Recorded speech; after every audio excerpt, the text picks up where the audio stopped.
Welcome to the ক্রীড়ার দুনিয়া। তো বন্ধুরা, মুস্তাফিজুর রহমান লাগাতার খারাপ খেলে যাচ্ছেন আইপিএলে। আমরা ভেবেছিলাম এক ম্যাচ খারাপ করেছেন, ব্যাক করবেন, নিজের ফর্ম ফিরিয়ে আনবেন, নিজের রূপে ফিরে আসবেন, কিন্তু লাগাতার বন্ধুরা গত ম্যাচে যখন স্টোয়নিস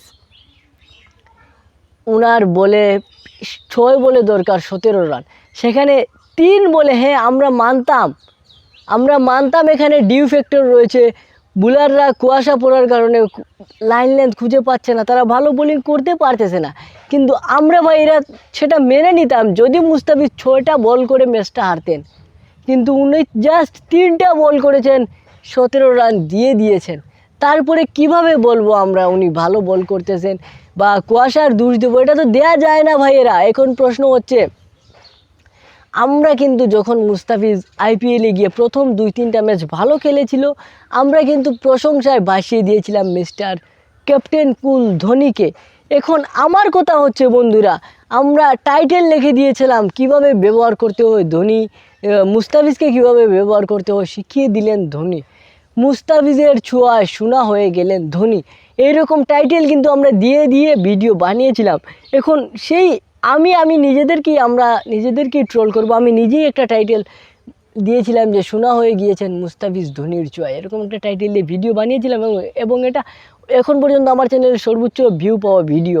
তো বন্ধুরা, এখন আমি নিজের সমালোচনা নিজেই করব, কারণ হচ্ছে এখন কি তাহলে ধোনি কী হয়েছেন, ধোনি কী করতেছেন, ধোনি কি মুস্তাফিজকে ব্যবহার করতে ভুলে গিয়েছেন?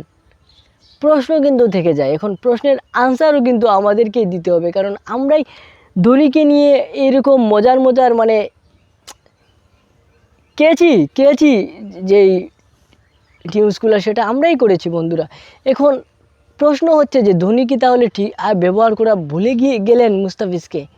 আনসার হবে বন্ধুরা, না, ধোনি ওনার প্রপার প্ল্যানটাই মুস্তাফিজকে দিচ্ছেন।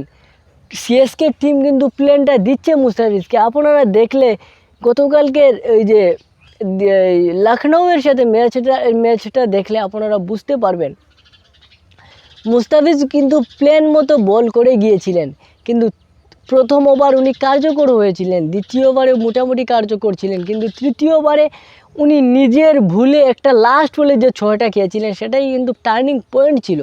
লাস্ট বলে 6টা না খেলে কিন্তু রানটা অনেক বড় হয়ে যেত, বেশি থাকতো, কিন্তু একটা প্রেশার থাকতো।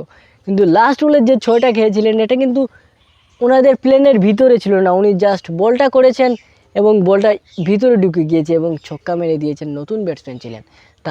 তাই বলবো, আমরা আশা করব মুস্তাফিজ নেক্সট ম্যাচে ব্যাক করবেন এবং আমাদেরকে একটা ভালো কিছু দেখাবেন। আপনারা কি মনে করেন? নেক্সট ম্যাচে কিন্তু ডেঞ্জারাস ম্যাচ